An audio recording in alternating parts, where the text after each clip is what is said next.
Hey guys, what's up? This is Bharat, and today we're going to be unboxing the new Galaxy J7 Pro from Samsung.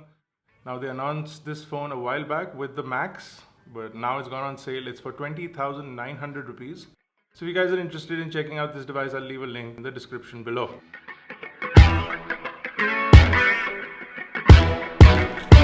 Now, the MRP on the box says 22,330. But of course the phone is slightly cheaper. We've got some basic specifications over at the back. It does have Samsung Pay, it does have NFC, as opposed to the previous one which was without NFC. This one does have NFC, and you can also see it has a full HD Super AMOLED display, a 13 plus 13 megapixel camera combination. So let's get this open.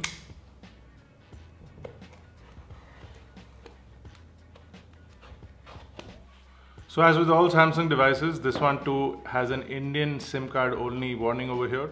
So you need to use the phone initially with the Indian SIM card if you're planning on traveling out. I've already made that mistake once where I took a brand new phone and I traveled with it. So if you want to travel out of the country, you might want to make sure you've used the phone for a little bit before you take it out of the country and put a new SIM card in there. So the first thing inside the box is the phone itself.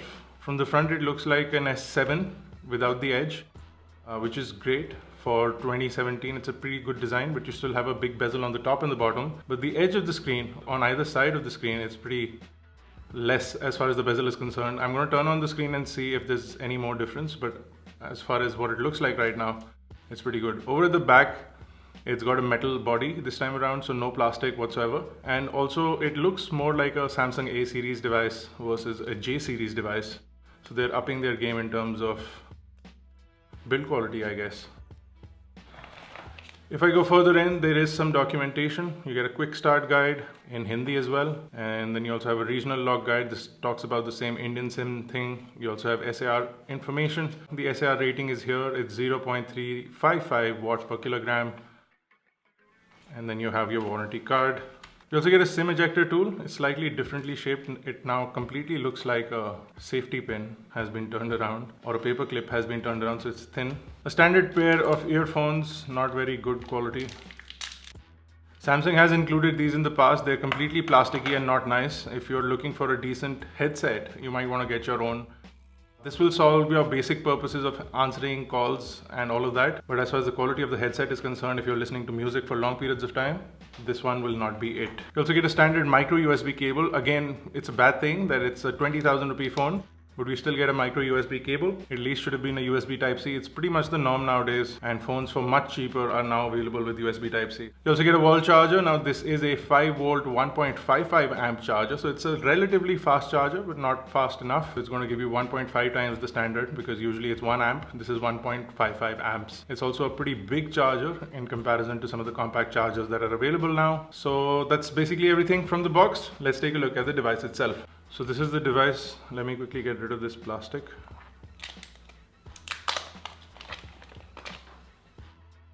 Comes off fairly easily.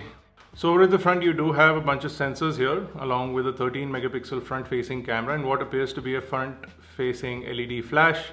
Below that you have a 5.5 inch full HD Super AMOLED display. So this is a 1920 by 1080p display.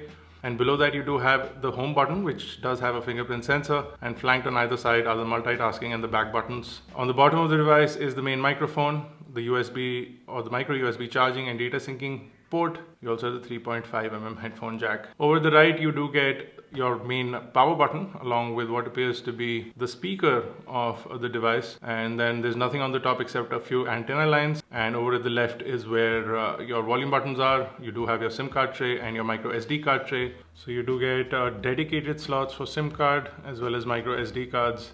So your SIM 1 goes in here, and then your SIM 2 and micro SD goes in here. Pretty straightforward. And over at the back is where your secondary or your primary camera is actually. This is a 13 megapixel camera with an LED flash. It does capture 1080p video at 60 frames per second. And then you have a Samsung logo and you can see those antenna lines. I'm going to quickly set up this device. So you need to enter a pin. Make sure it's a safe and secure pin. And then you'll be able to sort of set up the fingerprint scanner.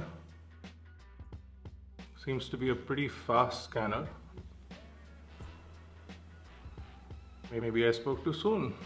So then you can decide what kind of notifications you want, if you want to hide your notifications or you just want to show the icons only.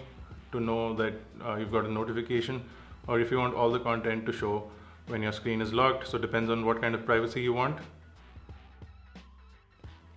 Then you can also sign into the Samsung account. I'm going to skip this for right now.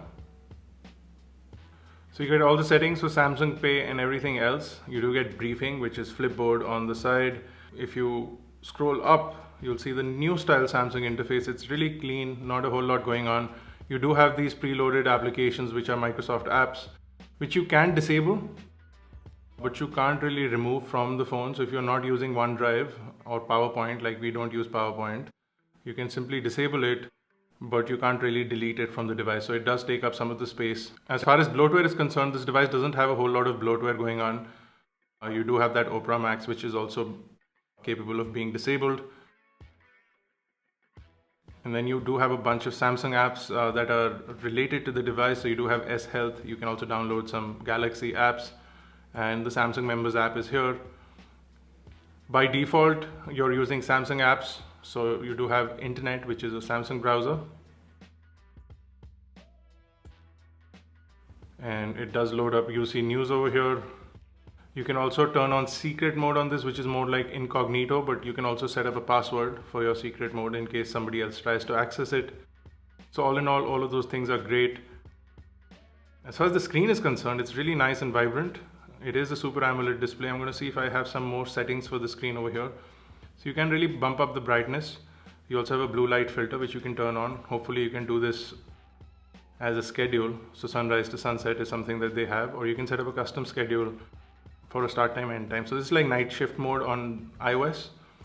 You can turn this on. You also have a screen mode in which you can turn on adaptive display, AMOLED cinema, AMOLED photo, all of those as per your requirement. I'm going to quickly jump into the camera application.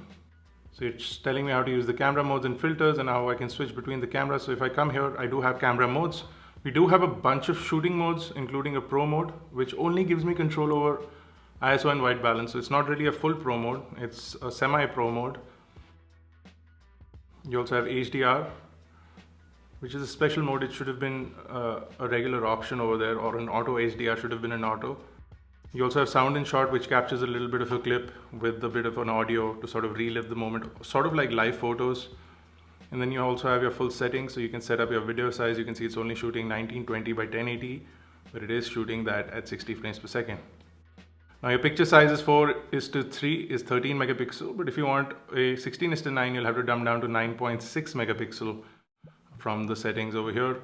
Also, the same thing goes for the front camera. If you want a wider shot, which is typically the format, if you take a landscape sort of picture, you'll need a 16:9, which is a 9.6 megapixel, not a 13 megapixel. Double click on the home button to launch the camera. So that's pretty quick in terms of capturing the image, and the quality of the image also seems really nice. The display is good enough as well. The camera is an f1.7 sensor. So the aperture is really nice and bright. Over at the front you get an f1.9 aperture. So all in all, you get a really good combination of cameras. Both of them are autofocus. And of course, we'll be testing them out when and if we do a review of this device. So you can stay tuned for that. So as far as the chipset is concerned, it is an Exynos 7870 octa-core chipset at 1.6 gigahertz. You also get the Mali T830 MP2 GPU. The device is available in either a 32 gigabyte or a 64 gigabyte storage variant, and you get 3 gigabyte of RAM, and you can always pop in a micro SD card up to 256 gigabyte. The phone does have a 3600 milliamp hour battery, and it supports 1.5 amp fast charging, so not the fastest, but it is faster than regular phones, so that is great. Overall, the size and the format of the screen is nice. It's still narrow compared to many of the other phones. You do have a slight bit of bezel when you turn on the screen, but not a whole lot, and the screen front looks pretty good. There are fat bezels or chin and forehead on the device over at the front, so if you're used to edgeless design, there are a bunch of options now. The LG Q6 has been launched, which does have a relatively edgeless design. And of course, we're going to be checking that out. So that's it, guys. If you have any questions or queries about this device, do let us know in the comment section below, and we'll try and address those for you. So that's it for this video. If you want more information on the J7 Pro, you can head over to iGyaan.in, and you'll have a post there with all the specifications, etc. You can simply hit on it and you'll get all the details that you need. Stay tuned for a full review. If you want something specific done or checked out on this device, do let me know and I'll try and get that done. I'm also going to be testing out Samsung Pay on this. If that works, I'll let you guys know. And until next time, guys, this has been Bharat. I'll see you in the next one.